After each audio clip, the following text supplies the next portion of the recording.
don't work for someone. You don't report to an office. You don't check in with coworkers, because it's just you. And for a while, you felt free. But freedom without a system? That's just another word for stuck. You set goals. Then you don't reach them. You stay busy. Yet your pipeline doesn't grow. You meet people, only to never hear from them again. And the worst part? It's only getting worse. You want things to improve, and they can. But it starts with you. MPN is an online accountability group for financial advisors, mortgage brokers, real estate professionals, insurance agents, coaches, and consultants. People who know their profession, but need structure to stay consistent. Every day, 6 disciplines to complete. Every week, 4 steps to follow. Every month, fellow professionals see your commitment. And the outcome? You build yourself. You build your business. You build your network. MPN, where information meets implementation. Learn more at mypersonalnetwork.org. Hello, my name is Dr. Keith McNally, founder and CEO of the Trail to Transformation Foundation. As a Marine Corps combat veteran, I know firsthand the challenges many veterans face after military service.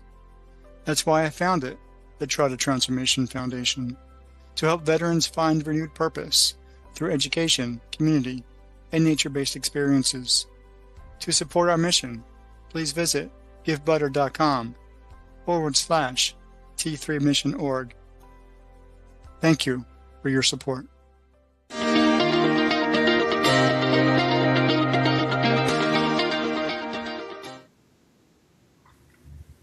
Well, welcome back, everybody, to another Mindful Monday. And glad to have you back, Keith. So for those of you, this is part 2 of No Veteran Walks Alone. And if you have not had a chance to watch part 1, I was highly encouraged that you go back and watch it, as we have been covering a lot of great information. And I'm going to take a page out of Keith's playbook here, and I'm going to let him introduce himself, because I think he will do it justice more than me. So Keith, go ahead. I appreciate that, Laura. Thank you so much for having me on the show. Hey, everybody, Dr. Keith McNally, like the intro said, founder of Trail to Transformation Foundation. It's a 501c3, started this year in 2026, designed to help veterans who are post-crisis. So like it said, education, nature-based experiences. We do have a TV show, and as much as possible, I want to get people out walking in nature, camping, hiking, and for me and for Ashley, and she's my 4-legged trail companion, as much as possible, get on the Appalachian Trail. It's good to see you. Yeah, good to see you too, and have you back. I think it's a wonderful mission that you have, as far as the No Veteran Walks Alone, and No Veteran Should Die by Suicide is most definitely important. So I want to kind of start off by jumping back in, because we ran out of time in part 1. But many of you may know that, Keith has been working on walking the Appalachian Trail and making it an annual hike. It's actually become a signature part of the foundation. So what I'd like you to be able to, so you can go into a little more detail, share with everybody why that trail is such a powerful teacher, and what transformations have you witnessed in yourself? Because I know that, just so we're clear, the foundation is in its infancy. So, and I know you're hoping that other veterans will join you in the future. So, on this hike, maybe you can tell us more about that. So there's a whole lot to cover there. So let me see what I can do. One, thank you, because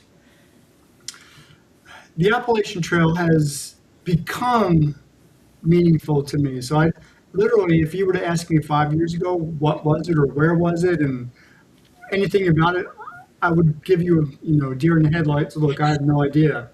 But in 2021, so my first suicide attempt in 2022, my heart attack, my life changed. I intentionally changed everything about my life. So diet, how I connect with people, making friends, how I exercise, all of that changed, and it changed for the good. And so initially it wasn't about, this humongous 2,200 mile hike across 14 states, the AT. It was simply about getting outside. And so what the medical team taught me is If you're going to do what you're going to been doing, you're going to have another heart attack and you might not make it. So my redesign in terms of exercise and diet, cutting out the salt, the fat, the fried, but I flipped my exercise routine. So instead of just hiking or walking 5 or 6 miles a day, which has been my norm for many, many years, whereas the bulk of my exercise was weightlifting, that turned on its head. And so now it became walking 10, 12, 15, and on the weekends, 20 miles a day, still using the weights, but really incorporating the full body movement, carrying the ruck, walking, and of course there's Ashley. So over since like 2022 and really engaged in 2023 and beyond, it was, let's make this meaningful, let's make this purposeful. And it just so happened that in 2022, the whole calendar year, there's this book behind me. I don't know if you could see it in this window on the TV show, but it's called Walking the Path, A Leader's Journey. And it just so happens, I guess somewhere in my deep psyche, my deep subconscious, I belong in the mountains, because the narrative story in the book is about 5 comrades, 5 friends hiking up and over a mountain in order to find where they belong in life. Yeah. And so you've been kind of working on this and putting it together for quite some time. And I know you attempted it this year, made a couple attempts, which was, I personally was blown away that, I mean, 'cause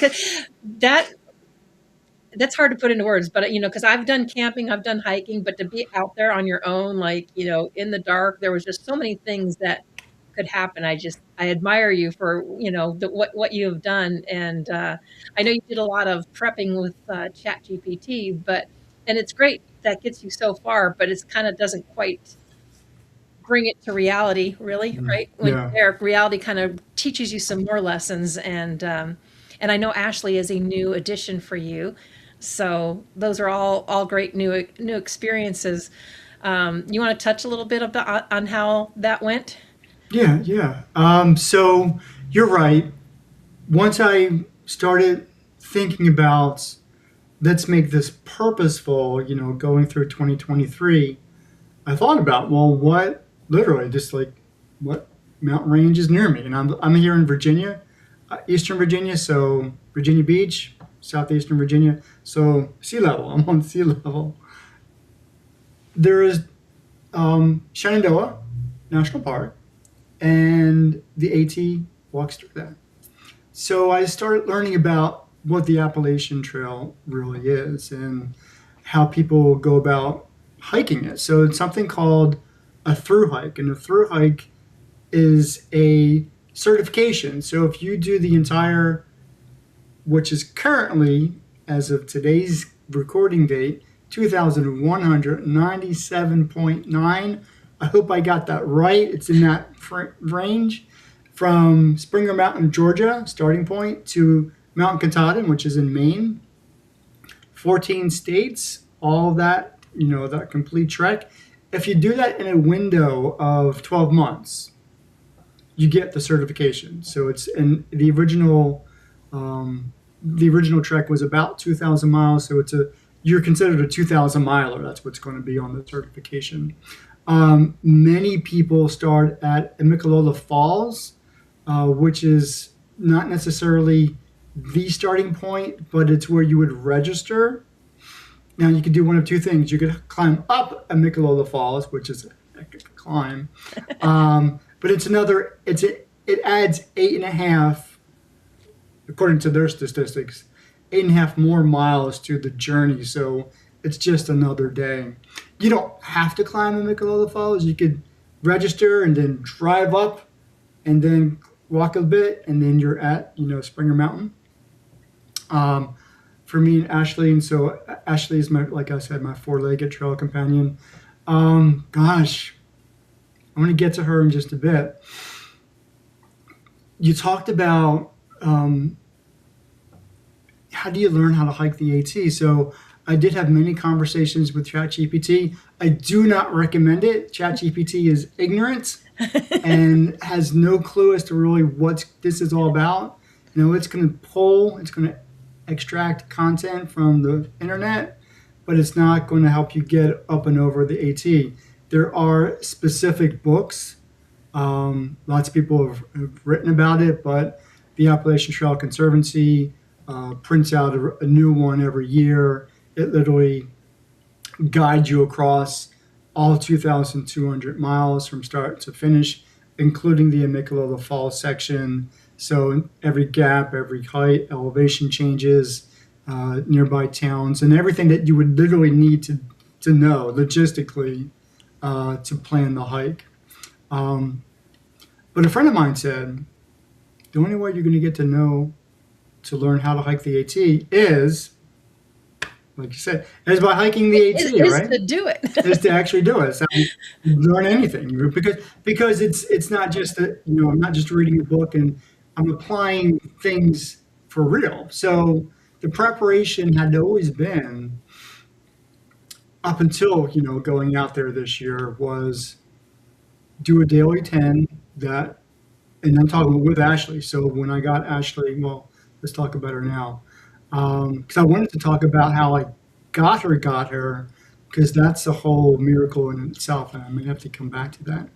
Anyway, once I got her, I had to figure out where she was health-wise, so the vet visits and everything. But we started at 5, we got to 10, we got to 12, and then on the weekends we got to 20, and she could do 20 really pretty good. And so even though we're still at sea level, there's a place I love to go, is State Landing, First Landing State Park in Virginia Beach. They have some hills. It's not a mountain by any stretch of the imagination, but it was, good enough for us. And I had been to North Carolina, and Grandfather Mountain's a beautiful place, and that's where I trained for the mountain climbs. Yeah. But I don't want to monologue forever. No, that's okay. But well, so I guess kind of what I'm saying is that we said that the trail is a powerful teacher, which it is, because I don't care who wrote the book or who's done the trip or where you get the information from. We're all different. We all have a different build, a different tolerance, different backgrounds, and so I know as a veteran, I know you feel at peace, right, when you're hiking and you're in nature and stuff. But this was a whole different thing. So there was probably some lessons, powerful lessons and stuff that you learned about yourself. And how do you see that kind of helping other veterans, to transform? Because we're not there yet, where veterans have not been able to join you yet, but we're hoping that they will. What's your vision for that? So learning how to hike the AT, some background, if anybody's watching this did not go back and watch the first one or any of our previous conversations on your show, my diagnostic information is PTSD, psychosis, and depression, with 5 attempts against my life. And so there's some issues internally that I struggle with, I deal with therapy and with other methodologies, breath work and meditation. And the VA has now awarded me a life coach. So I forget, it's a wellness coach that I get 12 sessions with. I'm looking forward to that this year, come September, every other week. But I struggled when I was out there, and you said, you're alone. For the most part, you are. I mean, there's other hikers out there. But if you're going out there without a human companion, all the challenges, all the things that come along, whether it's, having to go to the bathroom, an easy one, where to sleep, the right campsite, the food to eat, all the things that you would want to plan for, I did plan for, but I wasn't able to execute, and that was a problem. So even though I attempted different sleeping systems, so the fold out accordion, half-inch sleep mat. Didn't work. It still felt like I was on the ground. And just to give context, I'm 57 this year. So my body is It's only a number. It's only a number. It's a number when you think about it, but it still has to function with the earth. I tried, so I went out twice, and so the first time was with that, small sleep mat, which didn't work. I didn't sleep, and not being able to sleep just totally messed up everything else, from how your body just works. The mind started not doing good.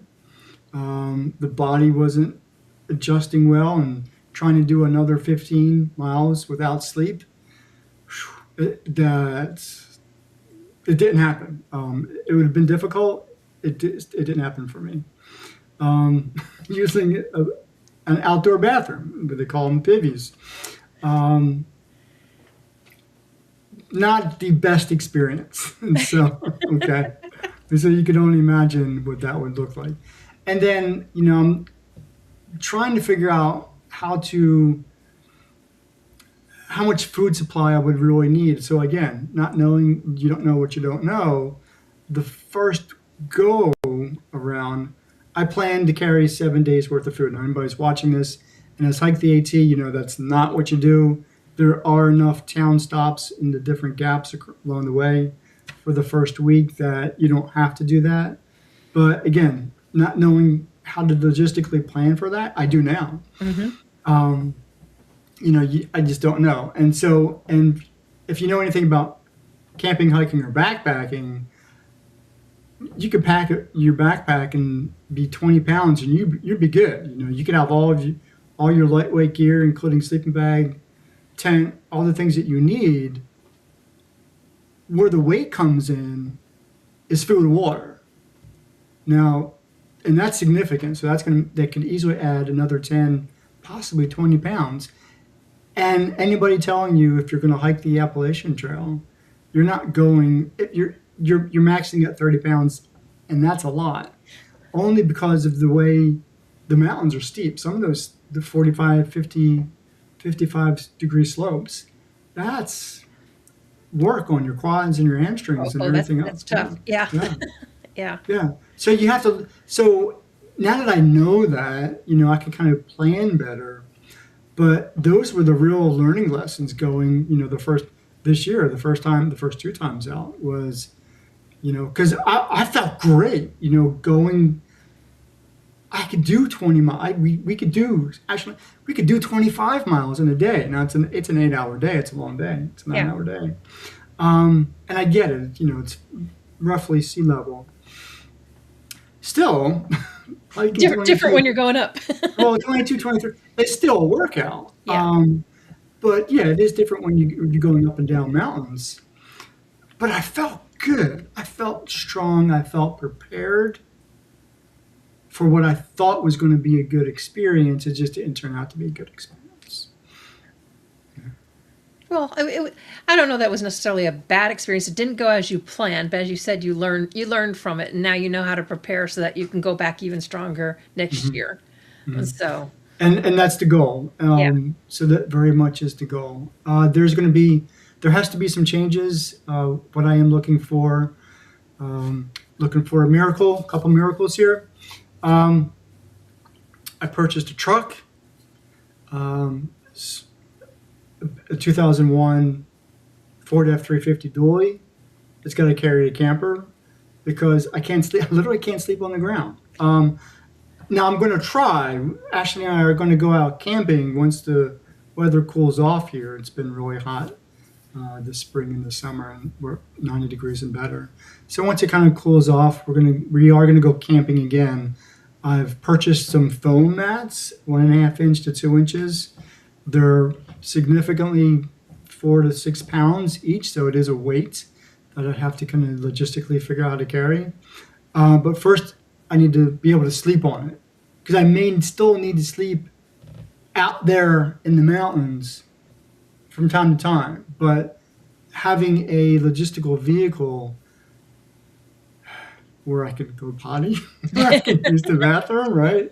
I said, Well, you have someone to check in with. So, yeah, to be and clear, we're talking about an assisted hike. And yeah, an assisted hike. so, anyone watching that loves and your mission and that would love to do this with you, I'm sure you would love to be connected with them, because you're going to need someone that can do that, either the whole trek or certain parts, or pick up with you for certain segments. And that's a lot of logistics to put together, but I know you're working on it. So yeah, would love to have a partner on the trail with me. That would be really cool. But there will need to be a driver in some way, shape, or form. Whether somebody would volunteer and be able to kind of do work out in the middle of nowhere in the mountains. If you have a remote work situation, that'd be cool. Or I'm going to have to find a way of paying you. So that could all be worked out. But you're right. And the reason that you're right is because the very first time out, when everything kind of fell apart, and I wasn't sleeping, and I wasn't just able to handle anything. I mentioned before, I'm psychotic. I'm diagnosed with psychosis. That became a real issue. So there were all kind of bad things going on in my head that were reason to be concerned. It just, so logistically, physically, it didn't work. And so that interrupted everything internally. And I had to come off the mountain. And even though I went back out, came back for 3 weeks, came back home for 3 weeks, went back out, couldn't handle, again, a new sleep system just didn't work. So I wasn't going to risk any more disruptions, and I'll just call them that.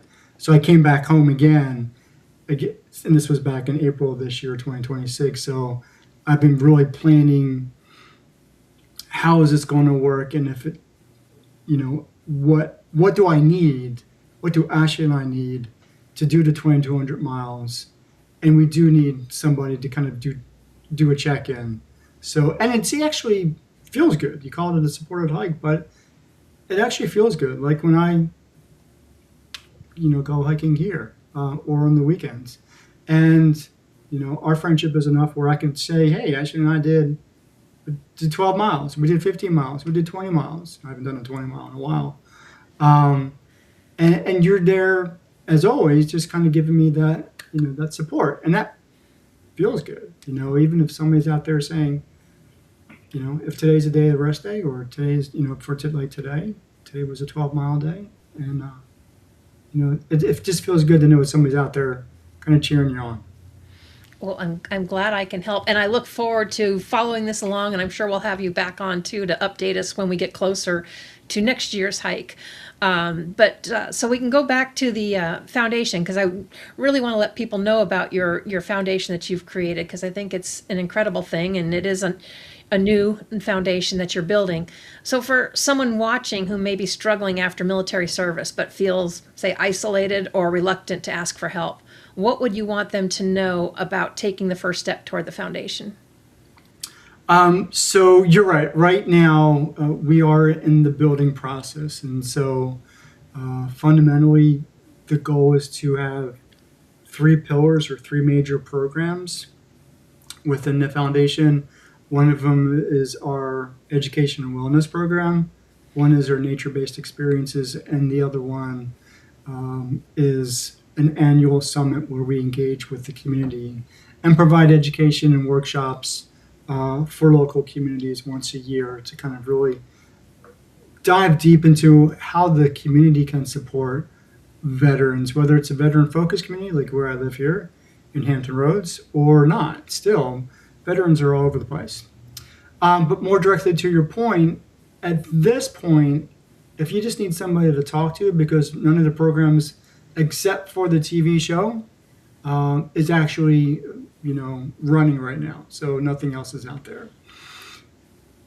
Let's have a conversation. And just to be clear, because again, I do want to be clear because there's some legal things that I have to be aware of, or people need to be aware of. We are not a crisis intervention or treatment foundation, so we don't provide first respond. We're not a crisis intervention. We don't have a crisis line. dial 988 or 911, please, or internationally. We may need to put that in show notes if we can, if there's an international, wherever you are in the world, crisis hotline. We don't diagnose, we don't treat clinically, and we don't dispense medications. There's none of that. This is really focused on post-trauma and giving veterans a way of reintegrating into community, into their family, into themselves, through awareness. We all use the word community, and the reason why that's so important is because the statistics that we gather, whether they're from the Veterans Administration or from any other source, and I should drink some water, the number of veterans who take their lives each year is, I call it a crisis, I'll still call it, in our part one, is significant. So that means there's a problem that's not being addressed. And all the veterans that I would talk to can easily say, surely that number is low, only because of the unreported deaths by suicide, by being unalived. They just may not be going reported, And that's sad because the ripple effect is real.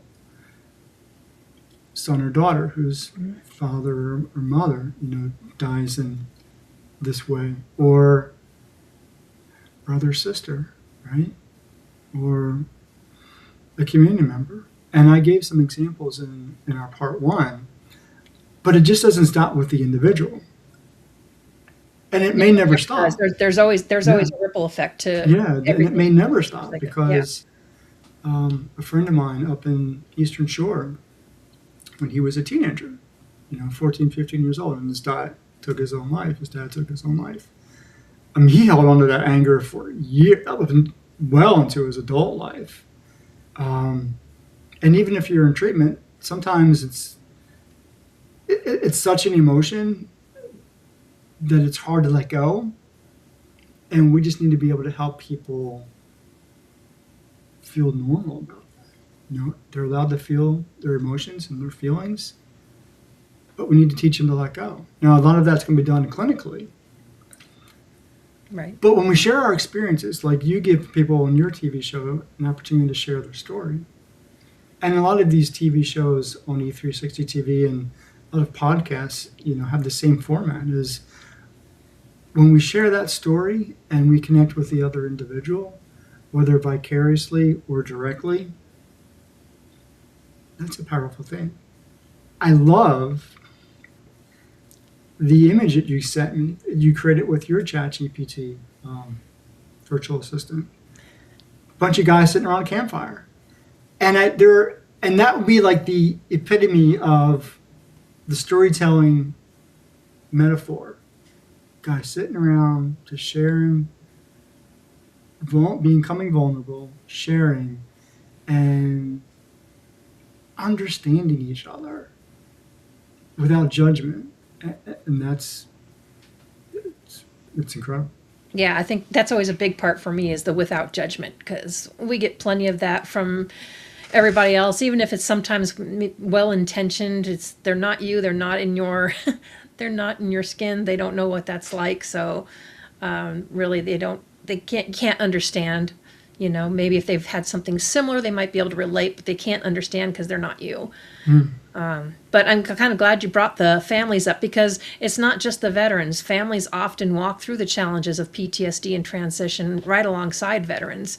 So how does the Trail to Transformation support not just veterans, but the families and communities who love them?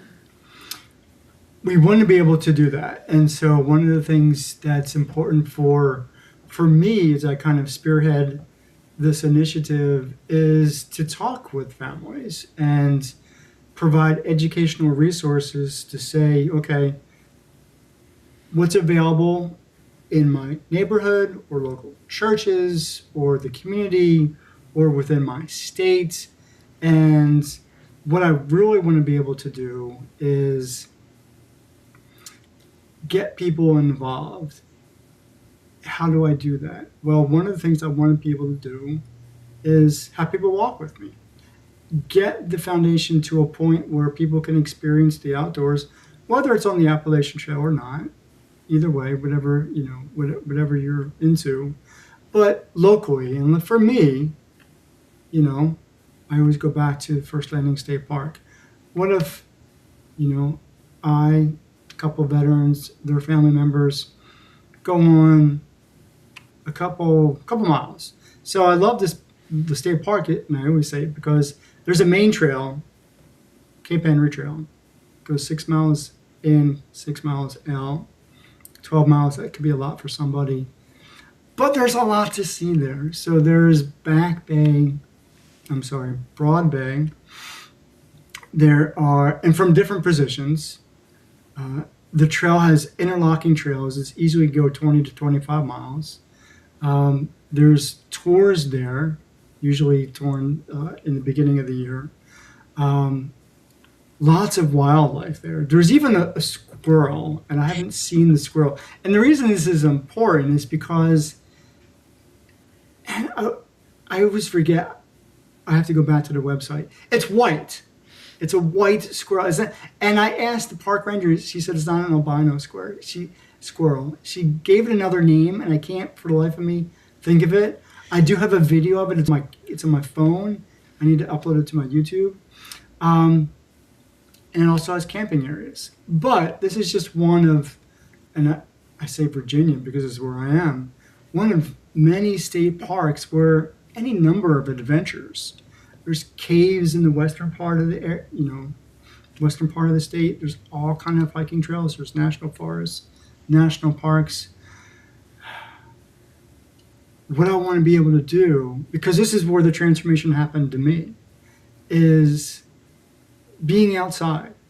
And I know there's clinical studies and there's other resources out there that talk about what just being outside is like, or what going for a walk is like. It's not just about connecting with the earth. It changes you internally. Your physiology changes, your cell structure changes. I'm not a health or neuroscientist or anything like that. But I know from firsthand experience that a 5-mile walk feels good. A 12-mile walk feels real, like the body feels different. It feels strong. I think I said that earlier. I felt good. 20 miles does something to my body. Almost, I can't. It's like it's the adrenaline, oxytocin, all those feel good chemicals. Mm-hmm. Man, they're on such a high level. It's a whole different vibration and energy. I do. I feel really good. Sometimes I can't even sleep at night, and that's not probably a good thing for me. But that 20-mile hike feels really, really good. And it's, I don't want to talk about getting high or using chemicals to do that. But man, because I've never been, I can only imagine if this feels good and it's a natural high, the body feels good. Oh, that's the best kind. It's the natural ones. My brain feels clear. I mean, like all the fog, I still have the voices, but it's like for this period of time, she's having a nightmare. She's dreaming. For this block of time, my body feels really, really good. And I want, if I can, as much as I possibly can, share that experience with other people. Now, it may not be a 20-mile, but maybe a 5 or 10-mile hike feels really good. And then do it again the next day, like camp overnight and do it again the next day. Connect over a campfire, have dinner. How many stories can be shared over dinner, right? So it's just, yeah. Sometimes I don't even have words for it. I need to have words for it. I need to find words for it. Well, I would say your face and your expression says it all, because you can tell. I mean, like it's kind of like when people are doing what they love, they light up, and they have this whole other energy, and kind of aura about them, and you can see that with you when you talk about it. So it's obviously making an impact and a difference for you. What it has done is keep that suicide ideation at bay, right? Now, it does that in two different ways for me. One, knowing that I'm going to, with the intent, going the night before with the intention of, okay, Ashley, you and I are going, and sometimes she begrudgingly agrees. We're going to do this 12 miles tomorrow morning, come rain or shine. And we've done a rainy day 12 miles before. She doesn't like those either. Yeah, I got that picture. That gets me out of bed in the morning. And, I talk, a friend, and Mitch Gray, and we kind of share a lot of things in common. He struggled with, depression, and I could say that because he said it on my other podcasts, the Question Guy and so forth. When you can establish for yourself what he calls anchors, and basically routines, each day, especially in the morning time, because sometimes the morning is the worst time to get that energy up and not feel like the weight of the world is on you, because that could kind of be devastating in and of itself in so many different ways. For me to intentionally say, okay, Ashley, tomorrow morning, we're going to get up, do our 12. We're going to come back and nap just because she needs it and I need it. But that 12 miles is important. It gets me out of bed in the morning.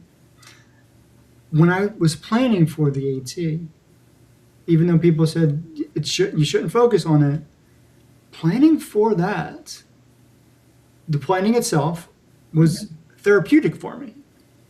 I was actually engaged in something beyond what I normally do, right? And I was trying to logistically plan out a 4-month excursion, a 4-month adventure, which I've never done before on my own. That got me out of bed in the morning. That got me engaged in life. I was watching other, thru hikers on the YouTube, right? YouTube, their own channels, connecting with them, trying to have conversations with them. That never really occurred. But that's neither here nor there. But planning for it and then doing it gets me out of bed, gives me purpose, gives me value. Now, it's not all of who I am, of course. I'm just, although I wouldn't mind if that was my only job. If that was my only job is to get up out of bed and, plan for an AT, be a happy man. I say that because I'm disabled and got nothing else going on, right? But it does. It does give me a reason to get out of bed in the morning. It gives me a reason to not want to die, right? Right. Because I'm engaged in life again. And Lord, that feels really good. Yeah. Yeah. I can only imagine. So what are your long-term goals for the Trail to Transformation Foundation? Well, there are 3 pillars. So like I said before, education and wellness, nature-based experiences, and the summit. So right now, the 5-year plan is to roll out. We got the TV show up and running. We need to get everything funded. I've got some people in the waiting because I want to be able to provide workshops, holistic health workshops, virtually and in different locations wherever these people are, geographically speaking. What I was told by my board was that I needed to be in front of audiences. So not just, TV shows like this one, excuse me, but podcasts and other areas where I can be in front of people. So connecting with the DAV, excuse me. Oh, you go right ahead. Connecting with the DAV, American Legion, Mission 22. I just need to be now engaging with the veteran audience specifically. And that's going to be a bit of a challenge because up until, 5 years ago, I had specifically and distinctly moved away from that experience because my whole life was wrapped around the trauma of my Marine Corps experience. And I wanted to separate myself from that as much as possible. And I did. And I created my bubble and I created my safe space. But because of the challenges that I faced, and again, don't want to always kind of go back to it, but my suicide attempts, having had a really long heart-to-heart conversation with a buddy of mine who is a retired Army, and he said, "Dude, we need to fix you up. We need to get you back." And it was a heart-to-heart conversation. He said, he just recognized the challenges that I was facing because I wouldn't necessarily verbalize them at all. And it was through him, that I connected with the VA, was awarded, my benefits and all that kind of stuff, and started evolving into this person that you're having a conversation with right now. And then recognizing that if I'm out there and I isolate it, and I specifically isolated myself for safety reasons, I just wanted to feel safe, that other Marines, Navy, Air Force, Coast Guard, Army, wherever your branch of service is, they're probably out there. So I need to be out there. And so for me, that is a new evolution, kind of getting out there, learning how to be more eloquent of a speaker, getting in front of audiences, sharing my story, and then being able to get people excited about supporting the foundation. And I think I could do that. And I believe I can do that because the people that I've spoken to who have simply shared, and it's usually a Zoom call, who have shared, with whom I've shared my experiences, they all kind of gave me that encouragement and say, you should probably be on stage. Have you thought about a TEDx experience? Have you thought about writing a book? All these things have been thoughts, yeah. Time is always things that we work against. Right. But that's encouraging for me to hear, to say that your story is of that much value that it should be shared. So at this point, I'm trying to find those audiences to share. It is, and I will say that eloquence, I think, is a little overrated. I think being your own authentic and real self is better because people can connect and relate to you better, but that's just my opinion. So well, whatever works. But yeah. Again, I'm listening to myself and I'm thinking, I am not eloquent at all in speech. But you know what? It's inspiring because if you can get up here and do that and be visible, then others can too. And I think the more people that we have to share their stories, the more people realize that they're not alone or they're not the only one going through something similar like that. It takes people like that to, speak up to say, oh, hey, I'm not alone. Like you said, not so isolated, right? Yeah, because it's easy to get that way. Yeah, absolutely. So where do you think 5-10 years from now, what kind of impact do you hope that the foundation will have on the veteran community nationwide? So the layout plan was get the TV show up and running and have it keep it going. The plan was to have subject matter experts in different fields of expertise to be actually host. Right now I'm the primary host. I would like to pull others in and kind of have them share their not just experience, but their expertise. I think that's really important. Build up the workshops. The second thing, even though it's pillar 3, the second thing I really want to be able to do, and this probably won't actually, it'll take some planning, only because the first one I was involved with Cheyenne Kramer, her husband Don, and Rick Mabe in North Carolina back in 2024 was a community engagement summit. So we actually did a Spark, what they would call a Spark event. That's an acronym for something. I don't remember what it was, but it was suicide prevention, suicide awareness. We were at a church. I facilitated a 7-member panel discussion for 2 hours that we live streamed to our Facebook page. And then we had vendors out there, but I really wanted to be, I want to be able to replicate that model as much as I possibly can.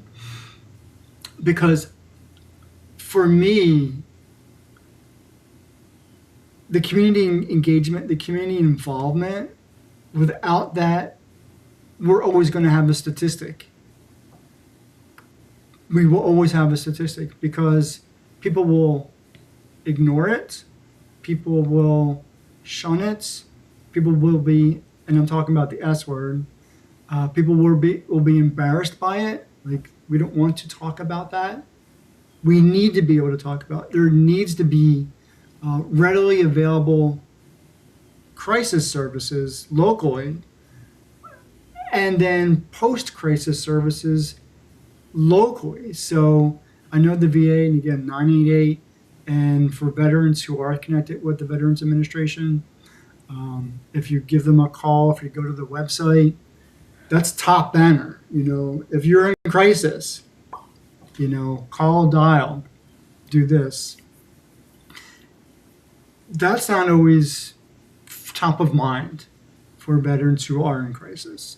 You know, if you're in crisis, I'm not going to va.gov and trying to figure out how to do this. Right. I'm in a situation where things are going to happen within the next 24 hours, and if I don't really know where to go, now and the fear is, this is where the fear comes in. If I call somebody, they're going to put me in prison. That may be a fear. That may be an actual fear. It may not be a reality, but it may be a fear. Or, and what has always been my fear, they're going to put me in a hospital. And the reason that's a fear, for me specifically, is because I was a social worker my first job out of college. So in North Carolina, I was a case manager. And so I was part of the team that when somebody was not doing well, you know, had to get them to the emergency room or, you know, whatever crisis response team was out there. I can't speak bad about, you know, behavioral health centers. I'm uncomfortable. I would be really uncomfortable if I had to go there. And so it's easy, whoever's watching or listening, it's easy to say, I'm good, I'm fine, because I just don't want to be there. But, and that's a real fear. But the thing is, that's not always the response. Right. Even though you're in crisis, the response may not be you're going to the hospital, voluntarily or involuntarily. You're only 2 choices. You can voluntarily go, and we'll evaluate you for 30 days. We'll put you on some medications if required. Or if you are planned to hurt somebody or yourself, and those are also real situations, you know, you can be involuntarily committed. That's a different situation, and that would probably be, you know, something that's needed. If, again, the criteria: hurting self, hurting somebody else. Right. But if there's a way of pulling you down, connecting you with local resources, and this is at the crisis level, you know, getting a family involved, maybe a church involved or a church member. There are other avenues of approach than just being hospitalized. I don't know if that's the term that we still use. It was what we used back in the 90s and 2000s, early 2000s. It's not the only avenue of approach if there are other resources available for the veteran to stabilize and find help. But that's a fear. Yeah, definitely. Definitely is. We've got about 4 minutes left, Keith. So If every person watching today could do just one thing to help ensure that no veteran walks alone, what would you ask them to do, and why would that make such a meaningful difference? We talked about no judgment zones, and I think that's the way to really kind of end this conversation. And you're a big proponent of no judgment zones. It's really easy. And again, I'm always going to pull from personal experience. I have personal experience. I don't fit in. I was unemployed, so I'll give you some parameters as to my 2021 attempt. I was unemployed for 12 months. Oh God. I'm not laughing at myself, but I'm just saying I knew things were not good at all. Money is literally running out. And again, this is when you said age is a number, and in our reality, sometimes it really is. So even 5 years ago, and so next month I'll be 57, so easily 51, 52, right? You're kind of, and I've pigeonholed myself, so I am literally a doctor. I don't know if you see doctor on the window. So I've got 3 degrees: social work, computer information systems, and a doctor in educational leadership. I should either be teaching in a college classroom or being an administrator in a college or university system. And I never made it, for whatever reason, just never made it that far. And so for me to go back to work in anything that I literally know how to do, which is IT, in order to actually get a job, I need to be certified. I have to go back and get certifications, get back training. And of course, everything that I knew 10 years ago is probably applicable, but there's other things I need to learn. It was really difficult for me to get a job in 21, 22. Very difficult. And so crying, wanting, attempting, crying in the closet, 1,000 resumes out there, nobody cares, either overqualified, underqualified, not qualified, not really knowing how to connect with people. Again, here's my bubble. Right. So psychologically and career-wise, I'm in this hole. I made it myself. I dug that hole myself, not knowing I was digging it. But you dug yourself out too.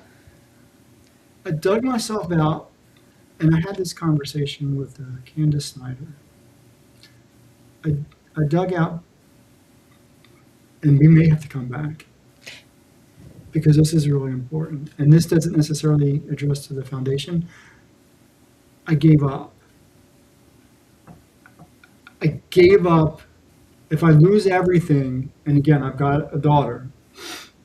So 5 years ago, she's 10, 11. I gave up. I gave up to the universe. If I lose everything, I lose everything. But I got so tired of fighting, I couldn't fight anymore. So I just said, take it. And you know what? In 30 days, I had a job. Now, we could talk about how the universe and God works and how magic and manifestation work. I don't know if that's what you talk about. That would be a whole nother conversation. On this TV show. Yeah. But that was literally what happened. I gave up. And now I know how that works. Now I know the principles and the theories and the philosophies of how that works. Back then I didn't. I just got tired of fighting. Well, I, for one, am glad that you are here and you're moving forward. I know you've got lots to share, lots of experiences, lessons learned, but experience says a lot. And I look forward to seeing where it goes with the foundation and your TV show. But I want to thank you for taking the time to be tell here. your audience who's producing the TV show. I produce your show as well, yes. She's wonderful at it. So if you're watching our show, there's quality where I'm at too on Trail to Transformation TV. Yes, absolutely. I would encourage you all to tune in there as well because you have, like you said, you have a lot of subject matter experts, not slow moving elk, and that's a story I can tell you another time. But it's matter experts on to help people through. So, thank you, Keith, very much for sharing with us. Anyone interested in what Keith is doing, or you feel that you would be a good fit, definitely reach out to him, help him grow this foundation. It is an important cause. And thank you all for joining us, and we'll see you all next week.